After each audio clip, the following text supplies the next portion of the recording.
Comme le montre cette vidéo, le nouvel ordre mondial arrive, et le diable est à l'œuvre pour imposer son système. On le voit déjà au niveau du système économique. On voit que le diable va utiliser ces crises, notamment la crise du coronavirus, pour imposer un contrôle économique plus fort. On voit aussi que le diable essaye d'obliger les gens à se faire vacciner, à se faire tracer. La Bible parlait déjà de ce système de gouvernement mondial de l'Antéchrist, qu'on appelle aussi le nouvel ordre mondial. En Révélation chapitre 13, au verset 15, 16 et 17, il est dit, Révélation 13, versets 15, 16, 17, à propos d'un faux prophète, donc, qui va arriver dans la fin des temps. Et il eut le pouvoir de donner vie à l'image de la bête, afin que l'image de la bête parlât, et puisse faire aussi mettre à mort tous ceux qui n'adoraient pas l'image de la bête. Et elle faisait que tous, tant petits et grands, riches et pauvres, libres et esclaves, recevaient une marque dans la main droite ou dans leur front, et que personne ne pouvait acheter ni vendre s'il n'avait la marque ou le nom de la bête ou le nombre de son nom. Donc là, la Bible nous parle d'un système mondial.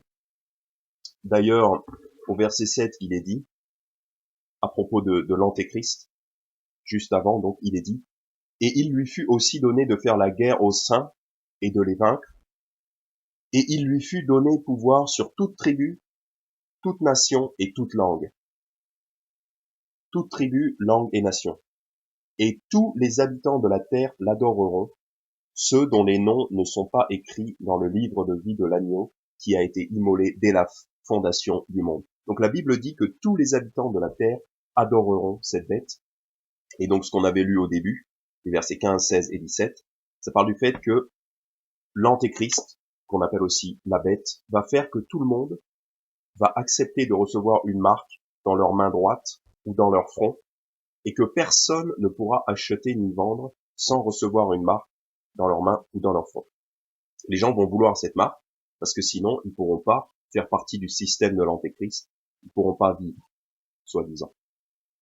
Donc c'est comme ça que le monde va accepter de suivre le diable, de suivre l'Antéchrist. Et la Bible en parle. On le voit déjà avec toutes ces choses-là, ils veulent imposer des vaccins, ils veulent que les gens se mettent des vaccins. C'est pour habituer les gens à recevoir des piqûres. C'est pour habituer les gens à recevoir des trucs dans leur corps. Donc la Bible parle de ça.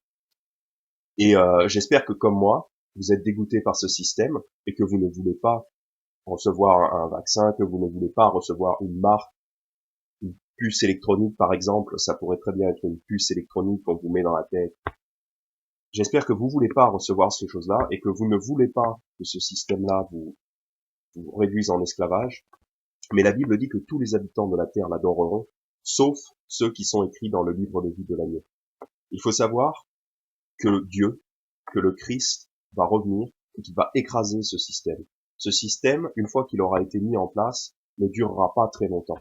La Bible parle du retour de Jésus et comment Jésus-Christ va écraser ce système diabolique. En Révélation chapitre 19, cela parle du retour de Jésus, son retour en puissance quand il vient écraser ce système du gouvernement mondial de l'Antéchrist, le nouvel ordre mondial. Donc Jésus-Christ vient écraser le nouvel ordre mondial. En Révélation 19, versets 19 et 20, il est dit, « Et je vis la bête », donc là on parle de l'Antéchrist, c'est un homme qui va diriger le monde entier, qui va se faire passer pour Dieu, mais en vérité il sera possédé par le diable. Donc, je vis la bête et les rois de la terre et leurs armées, assemblés pour faire la guerre à celui qui était monté sur le cheval et à son armée. Donc ça, c'est la bête et tous ceux qui le suivent, assemblés pour faire la guerre à Jésus-Christ. Mais la bête fut prise, et avec elle le faux prophète, qui devant elle avait fait des miracles, par lesquels il avait séduit ceux qui avaient reçu la marque de la bête, et qui avaient adoré son image. Tous deux furent jetés vifs dans un lac de feu brûlant avec du soufre.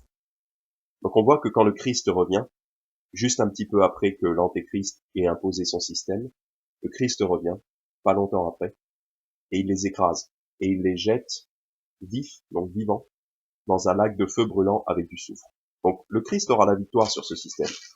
Donc c'est pas la peine de nous autres qui sommes avec Christ, qui sommes chrétiens, on se fait pas de soucis pour ça, parce que nous savons que le Christ revient et qu'il écrase ce système.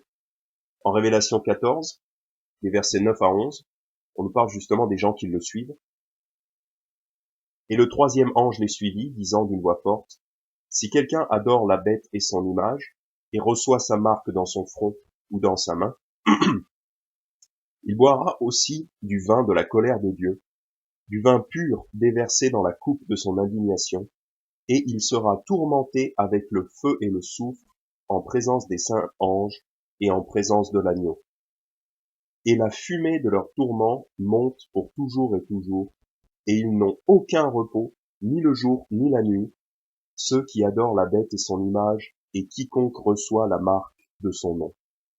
Donc là, on voit aussi que, donc non seulement la bête et le faux prophète sont jetés dans un lac de feu, mais aussi ceux qui les suivent, ceux qui adorent la bête, ils vont aussi être jetés dans un lac de feu. Et on voit aussi que, au verset 11, ils n'ont aucun repos ni le jour ni la nuit, ceux qui adorent la bête et son image. Donc en fait, ils vont en enfer pour toujours, parce que l'enfer c'est éternel. Donc tous ceux qui adorent la bête, tous ceux qui se font insérer cette marque et qui vénèrent, qui adorent l'antéchrist, tous ceux-là sont jetés dans le même lac de feu que l'antéchrist. Et leur souffrance est éternelle, parce que l'enfer c'est éternel. Donc, et on a vu que le monde entier, toutes les tribus, toutes les nations allaient adorer l'antéchrist.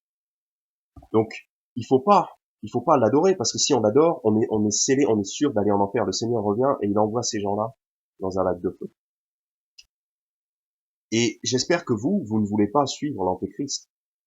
Mais on n'a pas partagé cette vidéo pour que les gens aient peur et qu'ils aillent se cacher dans la montagne ou dans la forêt pour éviter de prendre la marque de la bête ou quoi. Parce que c'est pas ça la solution.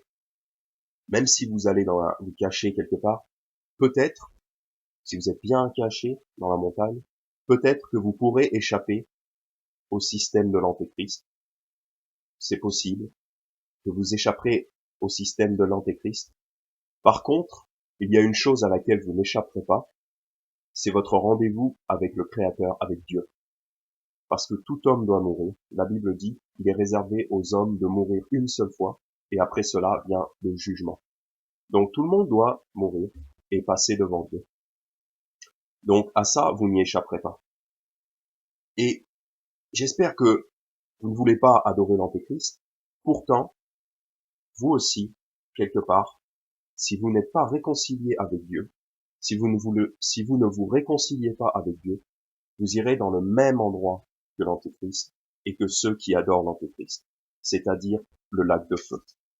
En Révélation chapitre 21 au verset 8, la Bible nous dit, mais les peureux et les incrédules et les abominables et les meurtriers et les prostituées et les sorciers et les idolâtres et tous les menteurs auront leur part dans le lac qui brûle avec du feu et du soufre, ce qui est la seconde mort. Donc tout à l'heure, on a vu que l'antéchrist, la bête et le faux prophète sont jetés dans un lac de feu. Pareil, tous ceux qui l'adorent, tous ceux qui adorent l'antéchrist, qui le vénèrent, tous ces gens-là sont jetés dans le même lac de feu. Mais aussi, en Révélation 21:8, on voit que il nous donne toute une liste de péchés. Il nous dit notamment et tous les menteurs. Il veut nous faire comprendre que tous ceux qui ont du péché, tous les gens qui ont du péché, vont aller dans le même lac de feu, qu'on appelle aussi l'enfer. C'est un châtiment éternel.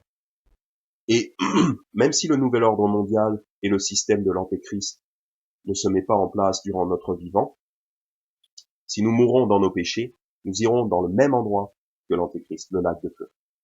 Parce que même si nous échappons à l'antéchrist, nous n'échapperons pas à notre rendez-vous avec Dieu et à notre jugement. Car tout le monde doit mourir. C'est pour ça que je vous invite à vous réconcilier avec Dieu. L'antéchrist n'est rien. L'antéchrist n'est qu'un homme. mais c'est Dieu qui juge, et c'est Dieu qui a le pouvoir de jeter en enfer. Il faut absolument que vous soyez réconciliés avec Dieu, sinon vous n'accéderez pas à son royaume. Et même si l'Antéchrist ne revient pas dans la durée de nos vies, c'est possible que le système de l'Antéchrist ne soit pas mis en place tout de suite. Peut-être que ça va prendre encore 10 ans, peut-être 20 ans, peut-être 100 ans. On n'en est pas sûr, on ne sait pas. Mais même si l'Antéchrist ne vient pas durant le temps de nos vies, et que nous mourrons avant son arrivée, donc, nous allons comparaître devant Dieu, et il faut être sûr d'être réconcilié avec Dieu. Même moi, quand j'ai appris ces choses-là, quand j'ai vu que le nouvel ordre mondial allait arriver, et que c'était un système du diable, je ne voulais pas en faire partie. Pourtant, il a bien fallu que je comprenne que moi aussi, j'avais besoin d'être pardonné par Dieu. Moi aussi, j'avais besoin d'être réconcilié avec Dieu pour pouvoir entrer dans le royaume de Dieu.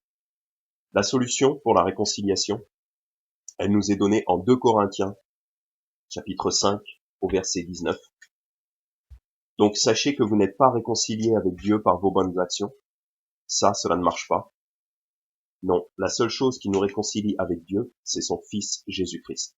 Donc, comme il est dit en 2 Corinthiens, chapitre 5, verset 19, à savoir que Dieu était en Christ, réconciliant le monde avec lui-même, en ne leur imputant point leurs offenses. Dieu était en Christ, en réconciliant, pour réconcilier le monde avec lui-même, en ne leur imputant point leurs offenses, c'est-à-dire en leur pardonnant leurs péchés. Vous pouvez être pardonné de vos péchés en Jésus-Christ. Et c'est nécessaire pour aller au paradis, pour accéder au royaume de Dieu. Et pour échapper à l'Antéchrist et surtout au lac de feu, la punition du lac de feu. Maintenant, je vais vous laisser écouter le reste. Et donc, c'est quelqu'un qui va vous présenter l'évangile de Jésus-Christ et comment être certain d'aller au paradis, d'accéder au royaume de Dieu. Amen. Et merci d'avoir écouté.